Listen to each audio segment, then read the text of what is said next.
E na madrugada dessa segunda-feira, após sentir fortes dores de cabeça e sonolência profunda, o presidente Luiz Inácio Lula da Silva se encontra na UTI do Hospital Sírio-Libanês. Lula é operado às pressas em São Paulo e, segundo o primeiro boletim médico publicado, a ressonância magnética apontou uma hemorragia intracraniana em decorrência do acidente doméstico que ele sofreu em 19 de outubro. A mídia internacional já repercute o assunto. Estão entre eles os jornais New York Times e Financial Times, além da emissora americana ABC News. Um novo boletim médico deve ser publicado ainda na manhã desta terça-feira. É isso mesmo. Ele foi internado com quadro de hemorragia cerebral. O estado do nosso presidente é estável, mas requer todos os cuidados. Diz os especialistas que foi devido à sua queda, uma queda que houve onde ele bateu a cabeça e ficou resquícios, gerando um coágulo, coisa que, segundo os médicos, é uma normalidade. Muita gente acordou assustada com a notícia que o presidente Luiz Inácio Lula da Silva foi submetido a uma cirurgia para drenagem de um hematoma intracraniano durante essa noite, essa madrugada aqui em São Paulo. Pois é, isso é uma coisa que eu já tinha avisado lá atrás, quando ele sofreu aquele acidente doméstico. Acidentes domésticos pequenos, mesmo que não envolvam perda de consciência, alguma coisa assim, em pessoas mais idosas, tem esse risco de causar um hematoma crônico. Isso ocorre porque há uma ruptura de vênulas, que são pequenas veias, entre a superfície do cérebro e a tábua óssea do crânio. E essas vênulas, elas ficam minando, drenando um sanguinho ali, que vai, por sua natureza, como é de pequena monta, vai se acumulando até que um dia aquilo ali preenche toda a cavidade intracraniana, aumenta a pressão e pode se manifestar com dor de cabeça, fraqueza de um lado do corpo, alguma coisa assim. A cirurgia é muito simples, pessoal, dá para ser feita até com anestesia local, e envolve a realização de um pequeno furo, que a gente chama de trepanação. Esse furo seguidamente é aberta a dura mater, que é a meninge, e aí é lavado o espaço intracraniano com um soro fisiológico.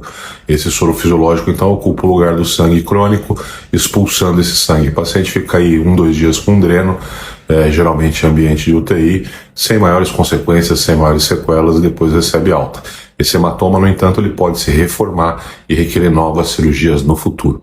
Mas o presidente teve toda a sua agenda suspensa e encontra-se agora na UTI do Hospital Sírio-Libanês. Renan, agora bom dia com um pouquinho mais de tempo, bom dia para você, boa terça-feira para todo mundo que está acompanhando a gente aqui no Novo Dia. Olha, eu e a repórter Gabriela Veras conversamos com membros da equipe médica do presidente Lula para trazer já algumas informações antes dessa coletiva que de fato vai detalhar, né, tudo o que aconteceu. A sensação que dá, viu, Renan, é de que as coisas foram acontecendo muito rápido. Então, pegando pela cronologia, ontem o presidente Lula teve uma agenda super intensa no Palácio do Planalto, fez reunião ministerial, terminou o dia inserindo na agenda um encontro que não estava previsto, mas diante do caos que estava instalado no Congresso Nacional, foi necessário para tentar fazer uma arrumação da casa com os presidentes da Câmara e do Senado, Arthur Lira e Rodrigo Pacheco, com líderes também do governo, da base aliada nas duas casas. Estou contando um pouco de como que foram essas horas que antecederam essa necessidade dele fazer o exame. Aí o presidente começou a se queixar de algumas dores. Eu já questionei alguns interlocutores se foi realmente somente ontem ou se ele já vinha se queixando há alguns dias. A resposta que eu tenho até agora é de que foi ontem que ele apresentou esses sinais, né, de que estava sentindo uma dor ou outra. Isso acendeu uma espécie de sinal de alerta.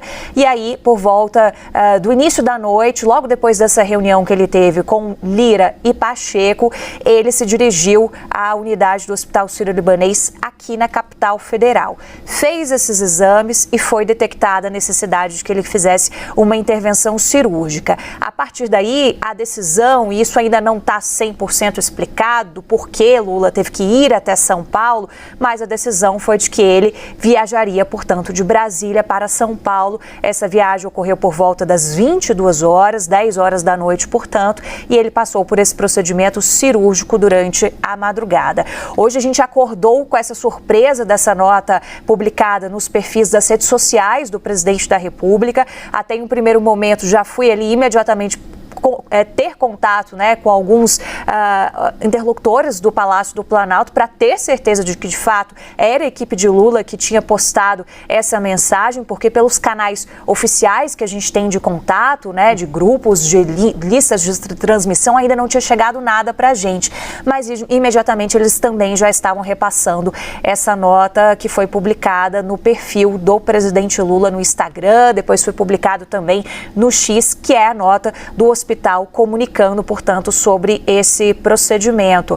Essa nota aí que a gente está dando destaque aqui na tela também, a Gabriela Milanese estava lendo para a gente, só trazer mais detalhes, né? Pincelar algumas informações. A nota fala da realização desse exame de imagem, dessas dores que o Lula sentiu na cabeça, que o presidente da República sentiu, com essa necessidade desse exame de ressonância magnética mostrando uma hemorragia intracraniana relacionada diretamente com o acidente que ele sofreu num sábado, era um sábado à noite, 19 de outubro, no Palácio da Alvorada. Foi aí, então, que houve essa necessidade de uma transferência para o Hospital Sírio-Libanês, na unidade de São Paulo, onde o presidente foi submetido a essa craniotomia para que esse hematoma pudesse ser drenado.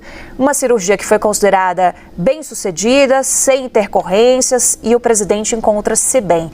Gabriela Veras também apurou que, por óbvio, a agenda desta terça-feira está toda cancelada, haveria inclusive uma previsão de uma agenda bastante extensa aqui na capital federal, fica tudo cancelado, Lula fica em São Paulo até segunda ordem, e uma informação importantíssima também, está consciente, está na UTI, mas está consciente, e todo o detalhamento da equipe médica deve vir a partir dessa coletiva de imprensa às 9 horas. Outro ponto importante antes de te entregar, Renan, é que fui questionar também, né, para entender, a cirurgia era inevitável, a situação me parece um pouco preocupante, fiz esse questionamento à equipe médica e a resposta que eu tive seria preocupante se ele não realizasse. Agora sim, está tudo bem melhor. Então, de fato, é um procedimento que foi considerado emergencial e inevitável para que tudo ficasse bem. Isabel, aproveitando a sua apuração, chama muita atenção porque a gente está falando de um acidente doméstico do presidente Lula. Inclusive, eu estava de plantão, cheguei a conversar com o Dr. Calil, nosso companheiro aqui de CNN, a respeito desse acidente doméstico. Ele tinha ali, à época, a gente está falando de quase 2 meses desse acidente, trazido, né, para a gente a magnitude desse acidente, que não foi um simples acidente doméstico, né, que ele havia realmente tido um golpe profundo na cabeça nesse acidente, mas chama a atenção, conversando com você e ouvindo essa apuração também, que estamos falando de quase 2 meses e um reflexo daquele acidente agora ocasionando uma hemorragia e fazendo com que ele voe aqui para São Paulo, de Brasília, para realizar essa cirurgia. Obviamente, né, Isabel, a gente vai ter mais detalhes, não somos médicos aqui, mas teremos mais detalhes nesse boletim de ocorrência que sairá às 9 horas da manhã. Boletim de ocorrência não, boletim médico, perdão, às 9 horas da manhã. E aí eu te pergunto, nessa conversa, não sei se foi possível, né, já ter acesso a alguns detalhes. É uma situação normal, depois de quase 2 meses desse acidente doméstico, ele apresentar ainda problemas relacionados a essa queda? Olha, Renan, o presidente voltou com a agenda, né? Você vai se lembrar que depois de que tudo aconteceu naquele sábado à noite no Palácio da Alvorada, o presidente Lula, que tinha uma agenda ali de viagens internacionais, teve que suspender isso. Ele só voltou a ter aparições públicas, estava até pescando aqui a data, lá no dia 25 de outubro. Então o acidente aconteceu no dia 19, no dia 25 de outubro ele voltou justamente nesse dia que a gente está vendo essas imagens. imagens, que foi quando a gente viu pela primeira vez essa cicatriz. Foi um evento lá no Palácio do Planalto de repactuação do acordo de Mariana. Então o presidente Lula fez questão de participar e foi aí que houve esse flagra dos repórteres cinematográficos, dos fotojornalistas também, do tamanho dessa cicatriz, e a gente teve um pouco mais de dimensão do que foi esse acidente doméstico. Em alguns outros momentos, ele relatou a interlocutores, relatou a entrevistas ali que participou em algumas rádios, também sobre como que foi esse processo, né? Não foi coisa pequena, de fato. É uma preocupação que é levantada com pessoas com a idade dele, por óbvio, com todo mundo, mas com esse tipo de índice de acidentes domésticos também. Isso é um fator preocupante. E o que está acontecendo com o presidente Lula, acho que serve de alerta para muita gente também, né? Porque esses acidentes, infelizmente, eles não são incomuns. O que a gente tem de relatos do Palácio do Planalto é que o presidente Lula estava cortando a unha, se apoiou ali num banquinho, acabou se desequilibrando e acabou caindo. Então, sim, desde então a situação dele é rotineiramente acompanhada. O presidente Lula não vai a agenda nenhuma, não se desloca por lugar nenhum, Renan, para vocês terem ideia, sem que a ambulância oficial que fica de prontidão lá no Palácio do Planalto faça esse acompanhamento no comboio.